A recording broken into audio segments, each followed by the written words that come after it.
भारतीय नवरात्र में उसी दिव्य धाम आश्रम में होगा जो 10, 11, 12 अक्टूबर को होगा।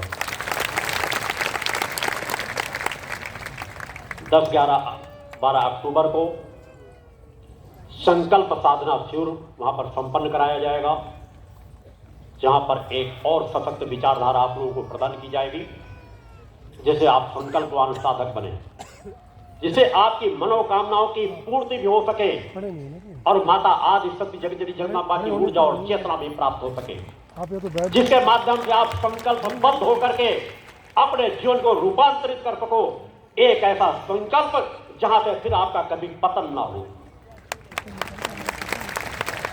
यह संकल्प साधना शिविर भी 10, 11, 12 अक्टूबर को होगा। महत्वपूर्ण संयोग है। शिविर अष्टमी, नवमी, दशमी 3 तिथियों को हर वर्ष पे कराया जाता है। इस वर्ष अष्टमी और नवमी तिथियां एक दिन पे ही पड़ रही है, और जिस नवरात्र में अष्टमी और नवमी तिथि एक दिन पर पड़ जाती है, वह दिन सभी तिथियों से बढ़ करके बन जाता है। उस महत्वपूर्ण तिथि पर आपको दिव्य धाम पे रहकर साधना में जीवन व्यतीत करने का सौभाग्य प्राप्त हो, इससे बढ़कर के कुछ नहीं हो सकता।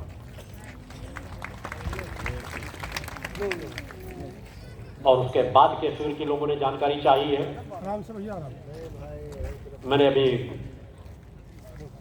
राम जन्मभूमि का जब प्राण प्रतिष्ठा का क्रम चल रहा था, उस समय मैंने अपने विचार आश्रम के माध्यम से समाज के बीच रखे थे कि मैं माता आदि शक्ति जगदम्बा भगवती का भक्त हूं, उनका आराधक।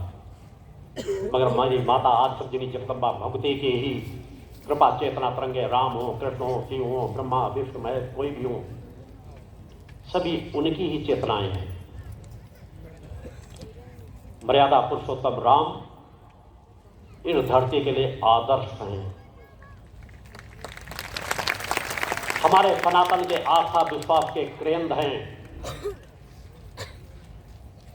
जिन्हें सदा सदा सदैव उनके रहते हुए भी ऋषियों मुनियों ने सम्मान दिया है, स्थान दिया है, महत्व दिया है। अपनी ऊर्जाएं उनके साथ जोड़ी है, अपनी शक्तियों को उनके साथ जोड़ी है, और उन्हीं का परिणाम रहा है कि वे आदर्श महापुरुष कहला सके, मर्यादा पुरुषोत्तम श्री राम कहला सके। और उनके उस स्थान के लिए हमारे लाखों लाख लोगों ने कुर्बानियां दी हैं, अपनी आहुतियां दी हैं। क्या ऐसा होना चाहिए? हमारे सनातन के सैकड़े आस्था विश्वास के केंद्र को आक्रांताओं ने नष्ट किया। उस आस्था विश्वास के केंद्र पर आस्था विश्वास रखने वाले भावनावान लोगों को मार डाला गया। और दुर्भाग्य तो ये रहा कि आंदोलन चलाने वाले आजादी के बाद हमारे देश की, उत्तर प्रदेश की सरकारों ने भी राम भक्तों पर गोलियां चलाई। मगर ये प्रवाह किसी क्षेत्र में मेरी चेतना से बचा नहीं रहता। मैंने कहा, इस धरती पर जब तक मैं हूं, निरंकुशता पर अंकुश लगाने का अधिकार मुझे। सभी को मालूम है, जिस समय बीजेपी का इतना वर्चस्व नहीं था,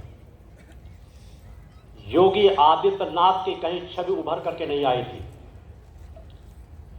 उत्तर प्रदेश में मुलायम सिंह सरकार की सत्ता थी, अखिलेश यादव मुख्यमंत्री थे, एक अलग वर्चस्व था। लोगों को लग रहा था कि अब ये तो मुलायम सिंह के पुत्र हैं, अखिलेश यादव हैं, युवा हैं, पूरा समाज इनका समर्थक बन जाएगा। सही में किस तरह के नाच गाने के महोत्सव होते सब देखता रहता था। मैंने कहा, ऋषि की वाक शक्ति क्या होती है उसका एहसास करा रहा हूं। आगे किस पर किस तरह के अंकुश लगाने हैं, ऋषि अपना कार्य करता रहता है, उस तरह की वातावरण पैदा कर देता है। इसी तरह का मेरा एक शिविर वहां लखनऊ में होना था। शिष्यों ने पूरी तैयारियां की थी। आश्रम के टेंट आदि सामग्रियां लोड होकर के रवाना हो चुकी थी, और जिस ग्राउंड पे हमारा शिविर संपन्न होना था, वहां पर उत्तर प्रदेश की सरकार ने कि ऐसा धार्मिक आयोजन न हो पाए, रोक लगाने के लिए एक पाकिस्तानी गायक का कव्वाली का कार्यक्रम रख दिया। सरकार उनके हाथ में थी, सत्ता उनके हाथ में थी। शिष्यों ने आग्रह किया, बताया, समझाया कि अब 3-4 दिन में अब कुछ परिवर्तन नहीं कर सकते।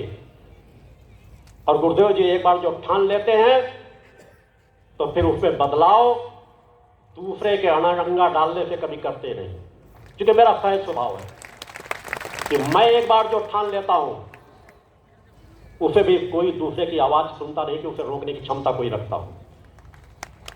मैं अपनी ठानी हुई बात पर केवल अपनी अंतरात्मा की आवाज सुनता हूं, फिर मैं किसी की आवाज नहीं सुनता हूं। मेरे कार्यक्रमों को रोकने की किसी की क्षमता नहीं है। मैंने अपने शिष्यों से कहा कि कर्म करो, प्रयास कर लो, एक बार सरकारों से चर्चा करके देखो। अजय और सीजी के साथ एक पूरी यूनिट 2-3 दिन प्रयास करती रही।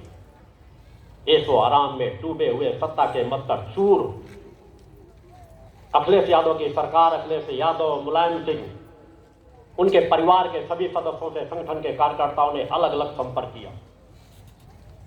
अब मिल रहे हैं, शाम को बता रहे हैं, कल बता रहे हैं, इनसे मिल लो, वो कर देंगे।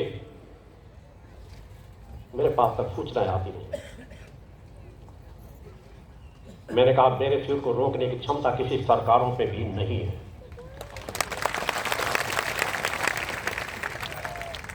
मां की कृपा रही कि सरकारों के विरोध के बाद भी हमें वहां शिविर करने की अनुमति प्राप्त हुई और शिविर संपन्न हुआ। एक ऋषि कभी सत्ताओं से भयग्रस्त नहीं होता।